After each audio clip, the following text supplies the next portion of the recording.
Христианские притчи. Наследие святых отцов.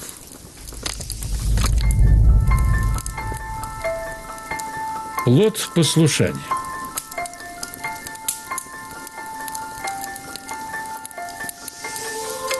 Однажды старец Памвы взял сухое дерево, воткнул его на горе и приказал Иоанну Колову ежедневно поливать это сухое дерево ведром воды до того времени, как дерево принесет плод.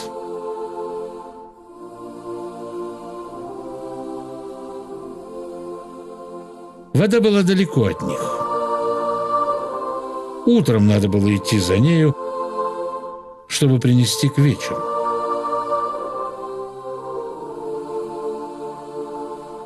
По истечении 3-го года дерево прозябло и принесло плод.